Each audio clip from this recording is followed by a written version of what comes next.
नमस्कार, मैं डॉक्टर शिशिर उपाध्याय। हमारी इस खास पेशकश का उद्देश्य सिर्फ यह है कि हम अपनी संस्कृति बचाने के लिए कुछ करना चाहते हैं और ये हमारी भी जिम्मेदारी है। एशियन न्यूज़ ने इसको बहुत महत्व दिया है और प्रयास किया है। हमारी इस पेशकश में हम सबसे पहले आपका स्वागत करते हैं और हम बात कर रहे हैं यूट्यूबर रणबीर अलाहाबादिया मामले में। दरअसल रणबीर अलाहाबादिया जिन्हें जिस तरीके से उन्होंने किया है, यूट्यूबर्स हैं ये और कंटेंट क्रिएटर के रूप में ये जाने जाते हैं। उन्होंने न केवल लाइफस्टाइल कंटेंट के जरिए बल्कि अपनी प्रेरक पॉडकास्ट और प्रेरक वीडियो के जरिए भी डिजिटल दुनिया में एक अलग पहचान बनाई थी। उन्होंने बहुत बड़ी संख्या में फॉलोअर्स भी जुटाए, जिससे वे भारतीय डिजिटल स्पेस में सबसे ज़्यादा पहचाने जाने वाले चेहरे के में से एक बन गए। उन्होंने समय रैना के YouTube show India's got talent में एक प्रतिभागी से पेरेंट्स को लेकर भद्दा सवाल पूछा, जिसका जिक्र भी करना यहाँ अनुचित होगा। उनके इस शो के बाद बवाल मच गया। इंटरनेट से लेकर राजनीतिक गलियारों तक उनके इस बयान को लेकर घमासान मचा हुआ है। मामला यह है कि उस शो में कैसी खराब सोच के कैसे कैसे लोग, उसमें बच्चियां भी थीं, महिलाएं भी थीं, यंग बच्चे भी थे, हम किस तरीके के शब्दों का इस्तेमाल कर रहे हैं। क्या यही भारतीय संस्कृति है? क्योंकि माना यह जाता है कि रणबीर अलाहाबादिया सनातन धर्म को प्रमोट करते हैं, आध्यात्म की बात करते हैं। उनके पॉडकास्ट पर इतने बड़े बड़े लोग आते हैं, इतने बड़े संत आते हैं, लेकिन क्या फिर भी उनकी सोच इतनी घटिया है? सवाल तो यह भी है कि ये किस तरह की कॉमेडी है। दरअसल मुद्दा भले ही शुरू हुआ हो रणबीर अलाहाबादिया के उस बयान से, लेकिन सच्चाई ये है कि सोशल मीडिया पर आजकल ऐसे पॉडकास्ट और ऐसे शो की संख्या बढ़ती चली जा रही है, जहां लोगों को गालियां देना, गालियां सिखाना ये आम होता जा रहा है। जो पता नहीं है अपने दर्शकों को, जिनमें ज़्यादातर युवा वर्ग हैं, महिलाएं हैं, बच्चियां हैं, क्या सीख देना चाहते हैं। वैसे भी फेसबुक, इंस्टाग्राम और यूट्यूब जैसे सोशल मीडिया प्लेटफॉर्म पर कंटेंट के लिए किसी तरह का प्रभावी रेगुलेशन नहीं है। इस कारण वक्त के साथ साथ इन प्लेटफॉर्म पर अश्लील कंटेंट आम बात हो गई है। ऐसे में रणबीर अलाहाबादिया की अश्लील टिप्पणी से अब सोशल मीडिया के रेगुलेशन की बहस छिड़ गई है। क्या इस पर बदलाव करना चाहिए? संचार एवं प्रौद्योगिकी, सूचना प्रौद्योगिकी संबंधी संसदीय समिति के कई सदस्य पहले भी मीडिया से जुड़े कानूनों को मजबूत बनाने और इस पर कुछ लगाम कसने की बात करते हैं। क्या अब इन चीज़ों की पराकाष्ठा होती जा रही है? रणबीर की वकालत कुछ लोग कर रहे हैं, लेकिन पूरे देश में लाखों लोग ऐसे हैं जो इस बयान के खिलाफ उतरे हैं और संस्कृति और समाज को बचाने की बात कर रहे हैं। इस विषय पर बात करने के लिए हम आज, चूंकि ये फिल्म में हम देखते हैं समाज के बहुत सारे ऐसे चेहरे होते हैं जो गलत बयान दे देते हैं और उसका जो प्रभाव पड़ता है युवा जनरेशन पर पड़ता है। बहरहाल जिस तरह फिल्मों के लिए सेंसर बोर्ड है, वैसे ही सोशल मीडिया प्लेटफॉर्म और OTT प्लेटफॉर्म के लिए भी कुछ ऐसा होना चाहिए। क्या ऐसा महसूस किया जा रहा है? और मुझे ऐसा लगता है कि राजनीतिक दलों को, धर्म संसद चलाने वाले लोगों को, संस्कृति की बात करने वाले लोगों को इस पर विचार करना चाहिए। ये देखने वाली बात होगी कि सरकार इस पर क्या कदम उठाती है। आज की पेशकश में हम आपसे जो चर्चा करेंगे उसमें हमने प्रयास किया है ऐसे बुद्धिजीवी लोगों को बुलाने का, ऐसे लोगों को जोड़ने का जो संस्कृति के लिए काम करते हैं और बेबाक टिप्पणी के लिए जाने जाते हैं। आइए हम उनसे आपको रूबरू कराते हैं। हमारे साथ इस मुद्दे पर चर्चा करने के लिए पूरे देश भर में संस्कृति का झंडा उठाकर चलने वाले श्री चंद्रशेखर तिवारी जी हैं। चंद्रशेखर जी, आपका बहुत बहुत स्वागत है। आप मुझे सुन पा रहे हैं? नमस्कार जी। इसके साथ हमारे साथ सोशल एक्टिविटीज में लगातार लंबे समय से देश भर में काम कर रहे हैं और चिंतक हैं, विचारक हैं, श्री नागेंद्र दुबे जी। आपका बहुत बहुत स्वागत है नागेंद्र जी। इसी मुद्दे पर चर्चा करने के लिए, चूंकि ये मुद्दा ऐसा है और इसमें यदि हम मां स्वरूपा महिला को शामिल ना करें, अगर हम उनकी बात सामने ना लाएं, तो ये कार्यक्रम अधूरा नजर आता है। इसमें उर्मिली मैम हैं जो साहित्यकार हैं और बहुत अच्छा विचारक हैं, बहुत अच्छे कंटेंट उनके सामने आते हैं, उनका हम बहुत बहुत स्वागत करते हैं। और सबसे पहले हम नागेंद्र जी के पास आना चाहते हैं। नागेंद्र जी, आपने ये यूट्यूब देखे होंगे, जो हालात हो रहे हैं उन हालातों पे आपको क्या लगता है कि इस तरह के कंटेंट पर तत्काल रोक लगाई जाना चाहिए? क्योंकि कहाँ, किस किताब में लिखा है कि हम अपने माँ बाप की बेडरूम की बात सार्वजनिक रूप से टीनेजर बच्चों के बीच में, यंग बच्चों के बीच में, बच्चियों के बीच में करें? जी, बहुत बढ़िया। देख, जैसा आपने पूर्व में बताया और जो नाम सब जगह चल रहा है, इलाहाबादिया, इससे मैं थोड़ा सा इसमें करूँगा कि समय दुनिया का सबसे बड़ा एक महाकुंभ इलाहाबाद में चल रहा है जी। और आजकल भले उसका नाम प्रयागराज कह दिया, लेकिन हम लोगों के समय से उसको अधिकतर लोग इलाहाबाद इलाहाबाद ही जानते हैं। जी तो ये मुझे लगता है कि ये जो इलाहाबादिया नाम है, एक तो इलाहाबाद से कोई न हो सकता संपर्क हो या ना जी। हो सकता है कि इलाहाबाद की संस्कृति और वहाँ की जो गौरवशाली परंपरा रही है जी। उसको लेके इन्होंने, जिन्होंने आप जो नाम लिया, मैं तो नाम लेना भी पसंद नहीं करूंगा ऐसे लोगों का, ये अपने प्रचार के लिए, स्व प्रचार के लिए इस तरह की बातें होती है। इसमें एक चीज ये भी देखिए कि जो सोशल मीडिया खास करके यूट्यूब है, इसमें किसी तरह जैसे आपने कहा बंदिश तो है नहीं जी। और आज का जो युवा है जी वो तत्कालिक खुशी के लिए, तत्कालिक प्रसन्नता के लिए, हैप्पीनेस के लिए कुछ भी करने को तैयार है और इसका किसी प्रकार कोई सेंसरशिप है नहीं, उसी का एक परिणाम है। इसके लिए गंभीरता से सोचना पड़ेगा और जो की पोस्ट में बैठे हुए हैं, जो लोग इसको रेगुलेट कर सकते हैं, उन लोगों को ऐसा देखना इसके आप तो जानकार आदमी है, ये जो इलाहाबादी है इसका काफी फैन फॉर यूथ में है और बहुत मतलब टॉप 10 में इनका नंबर आता है इंडिया में। तो जिस तरह से ये लोग बात करते हैं, बात तो पूरी कमर्शियल करते हैं, लेकिन कुछ किताबों से लेके आज के यूथ के पास, क्योंकि उनके पास, यूथ के पास कोई अन्य प्लेटफॉर्म नहीं है आज के तारीख में।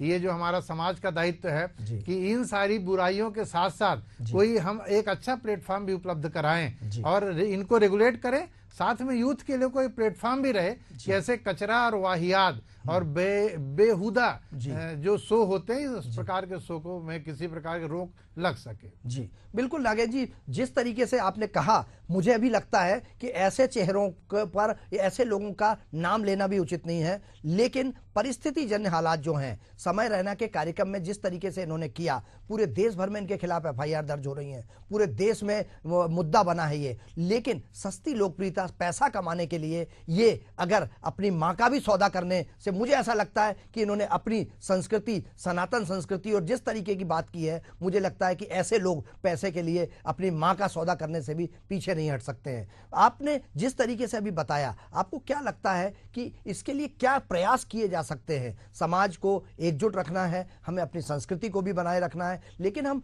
नजर से नजर मिला के बात कर सकें, इसके लिए क्या किया जा सकता है? देखिए, आपने बहुत बढ़िया सवाल किया। ये समाज की बात आपकी है, ये बेसिक जिम्मेदारी समाज की है और हमारे देश में इस समय अगर हम कहें तो 3 जो समाज अलग अलग बटा हुआ दिखता है, उसमें जात पात की बिल्कुल बात नहीं करूंगा मैं। एक तथाकथित उच्च वर्ग जिसको बोलते हैं, उसको सब कुछ करने का अधिकार है, वहां कोई रोक टोक नहीं, ना उसके लिए कोई कानून है, ना किसी प्रकार का पुलिस है, ना कोई प्रशासन है। ये बात मैं बहुत ही जिम्मेदारी से कह सकता हूं कि ऐसा समाज हमारे देश में, हमारे राज्यों में है। दूसरा एक समाज है जो हम लोग हैं, जहाँ पे हमें संस्कृति की चिंता भी होती है, अपने बच्चों की भविष्य की चिंता होती है, अपने रोजी रोटी की भी चिंता होती है और इस देश को संवारने सजाने की भी हम चिंता करते हैं। तीसरा एक समाज है जिसको सरकार पूरी तरह से डिपेंड बना दी है कि सरकार उनके यहाँ पे आई जाएगी और सारा उनका जीवन चल जाएगा। तो ये जो बीच वाला समाज, जिसको हम लोग मिडिल क्लास भी बोलते हैं, तो मिडिल क्लास के साथ देश और समाज चलाने के साथ साथ एक लीडरशिप के रूप में आगे क्योंकि ज्यादा तादाद हमारी है, जो उच्च वर्गीय उनको कोई मतलब नहीं है, उनका चाहे आपका कोरोना जैसा बीमारी आए, कोई और घटना घटे, इनको बहुत ज्यादा फर्क नहीं पड़ता। आपको याद होगा कोरोना काल में किस तरह से चीजों को बढ़ी हुई थी, वो इसी वर्ग के कारण था, मिडिल क्लास के कारण नहीं था। तो यहाँ पे मैं कहना चाहूंगा कि इस प्रकार के सांस्कृतिक ध्वज की जो बात आप करते हैं, वो मिडिल क्लास को और एक समाज के रूप में, व्यक्तिगत नहीं, अभी एक जो हम जात पात में बटे हुए दिख रहे हैं, जबकि हम एक समाज है, हम पूरी समाज में रहते हैं और उस समाज की समस्या सबकी समस्या होनी चाहिए और सबका एक साथ लड़ना पड़ेगा और सरकार के तरफ दबाव डालना पड़ेगा कि इन सारी चीजों को रोक लगाई जाए ताकि हम एक अच्छे भविष्य का निर्माण करने में अपना योगदान दें। बिल्कुल। चंद्रशेखर जी, आपने अभी नागेन जी की बात सुनी, आपको क्या लगता है कि आप तो चूंकि लंबे समय से देश भर में संस्कृति बचाओ मंच चला रहे हैं और ऐसे मुद्दों पर आप मुखरता से आगे आते हैं, ऐसे लोगों को जो समाज के लिए ये एक गंदा चेहरा बन गए हैं और जिनका सामाजिक बहिष्कार होना चाहिए, क्या कहना है आपका? शिशिर जी, जिस प्रकार आपने कहा कि इनका तो नाम लेना भी जो है, नाम है रणवीर जी, रणवीर मतलब योद्धा, जी युद्ध क्षेत्र में लड़ने वाला योद्धा, जी और योद्धा भी वो जो कि वीर हो, मतलब कई लोगों को परास्त करने वाला। जी लेकिन इस प्रकार की निकृष्ट मानसिकता का परिचय दिया है रणवीर इलाहाबादिया और समय रैना ने जी कि उनके बारे में उनके माता पिता जो वो भी संशय कर रहे होंगे कि किस पुत्र को हमने जन्म दे दिया, इससे अच्छा तो शायद अगर नहीं होते तो ज्यादा अच्छा होता। बिल्कुल। जो व्यक्ति अपने माता पिता के संबंधों को देखने की बात कर रहा है और देखने के साथ में ये तक कह रहा है कि उसमें क्या आप पार्टिसिपेट करना चाहेंगे, इस प्रकार की निकृष्ट मानसिकता के लोगों को तो चौराहे पर खड़ा करके और जनता के हवाले कर देना चाहिए। सारी प्रसादी इनको जनता ही देगी। जी और संस्कृति बचाओ मंच ने तो चेतावनी दी है कि भोपाल में आने का विचार भी ना कर ले, नहीं तो तुम्हारी माफी आपी सब एक तरफ रखी रह जाएगी। जी। और संस्कृति बचाओ मंच के कार्यकर्ता जूते की माला पहनाकर मुंह काला करेंगे और तुम्हें ऐसा प्रसाद देंगे कि जो 7 पीढ़ी तुम्हारी याद रखेगी। जी हमें ये नहीं समझ आ रहा कि आप स्टैंडिंग कॉमेडी के नाम पर, पैसा कमाने के नाम पर किस निकृष्ट मानसिकता, किस नीचताई तक जा सकते हैं, ये सोचा भी नहीं जा सकता। आपको तो प्रधानमंत्री मोटिवेशन के नाम से आप जो काम करते थे उसके लिए आपको प्रधानमंत्री नरेंद्र मोदी जी ने आपको सम्मानित किया। क्या उनकी भूल थी?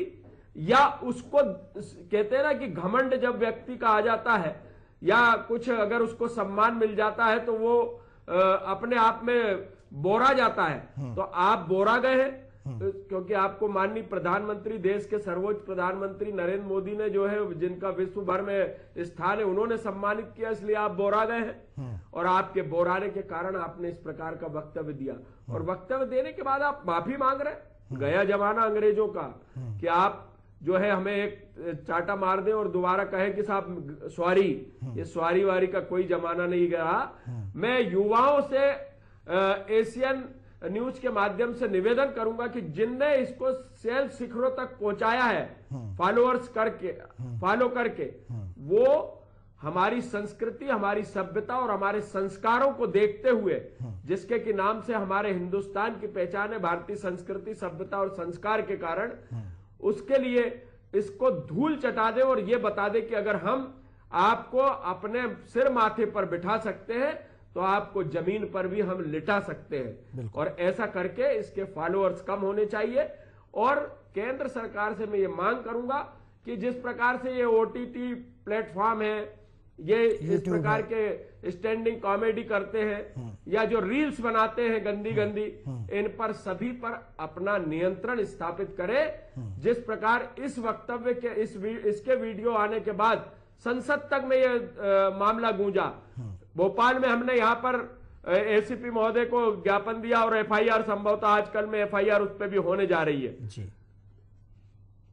कई प्रदेशों में FIR दर्ज हो चुकी। जी। तो मैं यही निवेदन करूंगा कि ये IT सेक्टर का जमाना है और इनके ऊपर अपनी कमांड केंद्र सरकार को रखनी चाहिए। बिल्कुल बिल्कुल, आप चंद्रशेखर जी बने रहिए। हमारे साथ उर्मिली जी हैं और बहुत चिंतक हैं, विचारक हैं और ऐसे मुद्दों पर बेबाक राय रखती हैं। आपको क्या लगता है मैम कि हमें ऐसे चीज़ों से बचने के लिए क्या उपाय करना चाहिए, कैसे प्रयास करना चाहिए? क्योंकि आप प्राध्यापक भी हैं, आप पढ़ाती हैं, प्रोफेसर हैं, तो क्या लगता है कि कहाँ कमी रह गई इनके माता पिता में अपने बच्चों को अच्छे संस्कार देने के लिए? क्योंकि पश्चिमी सभ्यता तो सुधर रही है, आज बाहर विदेशों में बहुत हद तक इन चीजों से बचा जा रहा है, लेकिन हम पैसा कमाने के लिए कुछ भी करने को तैयार हैं। जी शिशिर जी, आप ठीक कह रहे हैं। जी बोलिए जी, क्या लगता है? मैं सहमत हूँ आपकी बात से। जी। हमारी जो भारतीय संस्कृति है वो सत्यम वद, प्रियम वद, कुरु धर्माचरणम, न असत्यम, न अभद्रम वद, न कुरु अभद्राचरणम। ये उद्घोष प्राचीन काल से करती आ रही है। समस्त विश्व को हमारी भारतीय सभ्यता संस्कृति का यही संदेश है। तो सबसे पहले आवश्यकता इस बात की है कि हम स्वयं तो इसका पालन करें। बिल्कुल। और जो स्वयं दावा करते हैं कि हम इसका परचम लेकर चल रहे हैं, उन्हें तो आवश्यक रूप से करना चाहिए। बिल्कुल।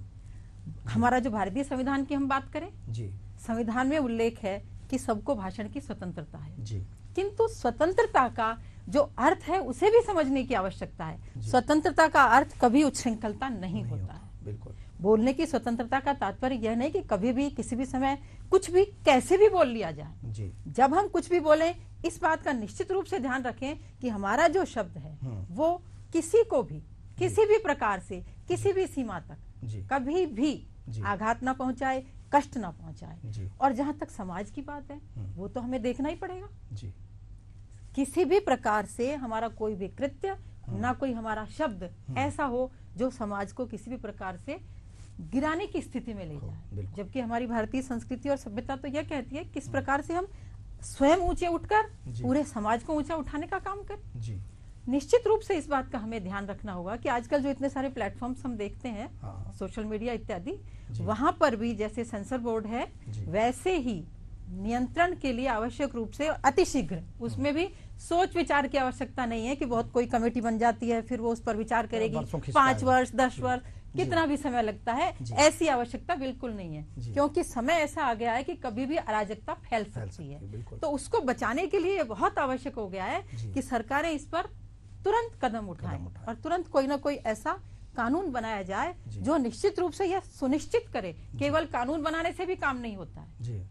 एक ऐसी भी समिति हो जो यह सुनिश्चित भी करे कि इस प्रकार की अभद्रता, अनैतिकता, अवैधानिकता का आचरण जो कर रहे हैं उनको तुरंत सजा भी मिले। बिल्कुल। और जो अभी शोर मच रहा है वो शांत ना हो। बिल्कुल होता प्राय ऐसा देखा जाता है कि थोड़े समय के लिए शोर मचता है और बाद में शांति हो जाती। तो ऐसा बिल्कुल नहीं होना चाहिए।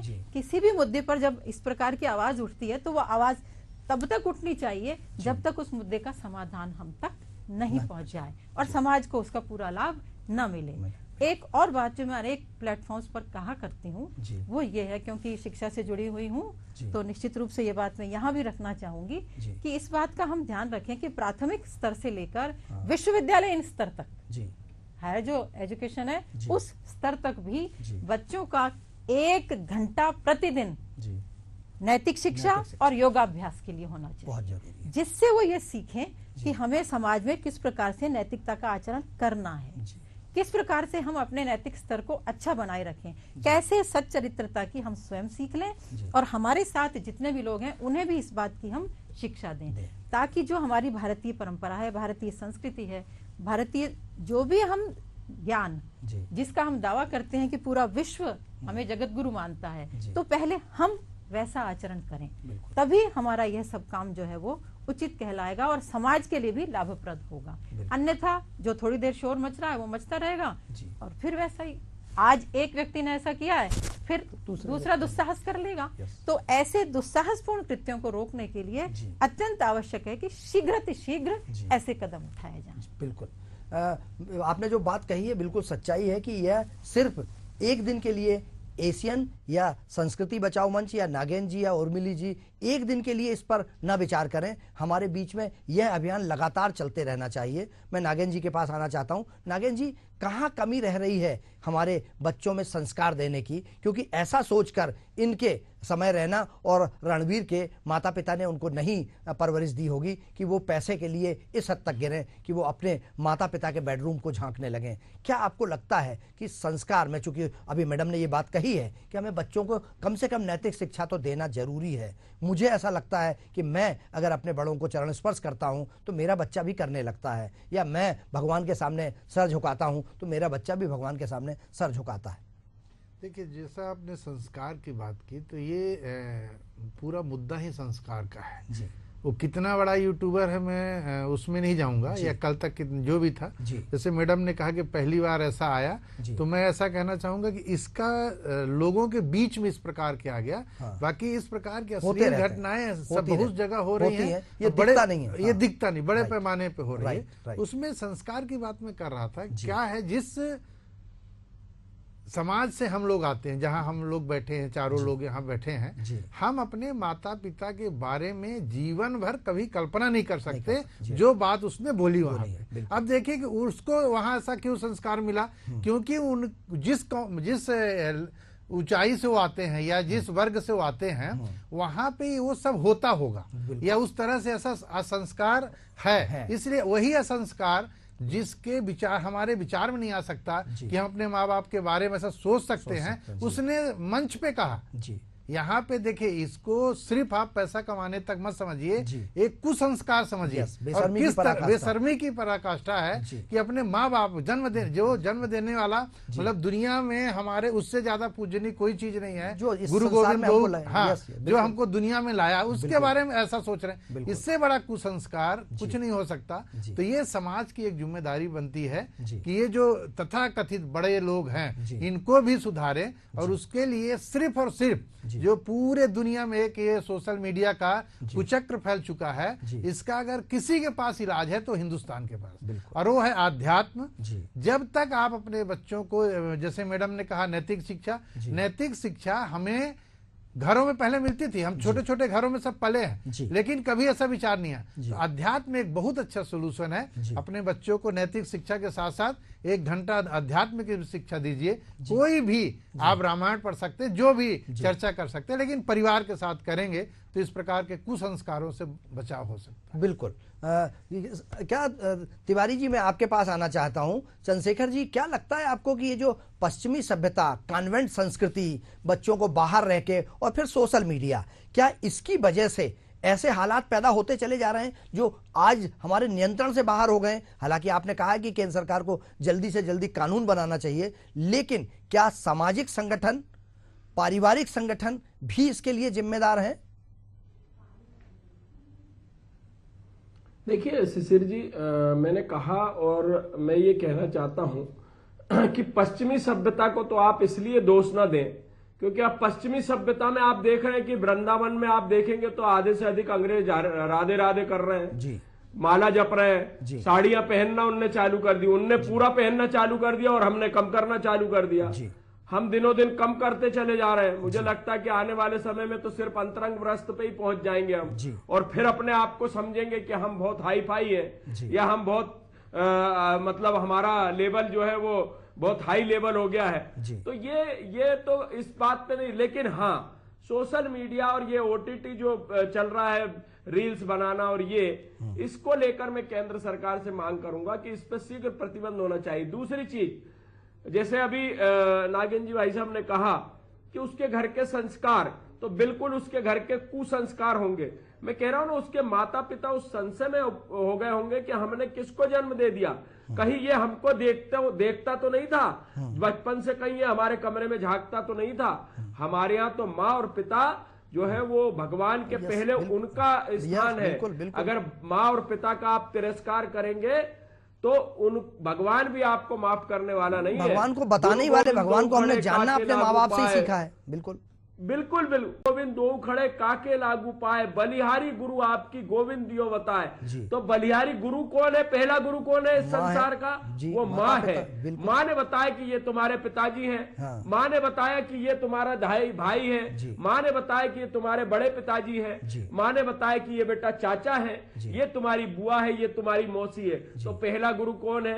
और हमारे यहाँ तो जब बच्चा जन्म लेता है और उसके पश्चात जब वो पढ़ना बोलना चालू करता है तो सबसे पहले जीवा पर ओम लिखा जाता है। अभी बसंत पंचमी गई, हमने कई बच्चों का जो है वो संस्कार कराया, तो उसके जीभ पर ओम लिखकर और फिर उससे लेखन प्रारंभ कराया। तो ये हमारे यहाँ के संस्कार है। और किस कुसंस्कृति में आपका जन्म हुआ है रणवीर इलाहाबादिया, जो आप अपने माता पिता के बारे में इस प्रकार की बात कर रहे हो। एक वो लड़की जो अपनी माता के जन्म स्थल की बात कर रही है, तो किस प्रकार की सोच रख रहे हो आप? मुझे समझ नहीं आ रहा कि किस मानसिकता के लोग हो। अरे विचार करिए कि कहां ले जा रहे हो, क्या संस्कार दे रहे हो, किस सभ्यता की ओर जा रहे हो, देश को कहां ले जा रहे हो। हिंदुस्तान की पहचान ही जो है भारतीय संस्कृति, सभ्यता और संस्कारों को लेकर है। और अगर भारतीय संस्कृति, सभ्यता को कोई आघात पहुंचाने का प्रयास करेगा तो संस्कृति बचाओ मंच तो उसे कभी बर्दाश्त नहीं करेगा और ना ही उसे बख्शेगा। बिल्कुल। मैं आखिरी सवाल, समय की कमी है, उर्मिला जी आपके पास आना चाहता हूं। क्या लगता है कि इसके लिए स्कूल शिक्षा में, पहले हमारे पास एक पीटी, हम जब पढ़ते थे सरकारी स्कूल में तो एक पीटीआई सर होते थे, और एक संस्कृति जो साल भर आयोजन होते थे, ये हमें बताते थे कि गणेश जी हैं, अब दुर्गा जी आएंगे, हमारी होली है, दीपावली है, त्योहारों के बारे में भी पढ़ाया जाता था। क्या आपको लगता है कि वो धीरे धीरे कम होता है और उसको करना चाहिए शुरू?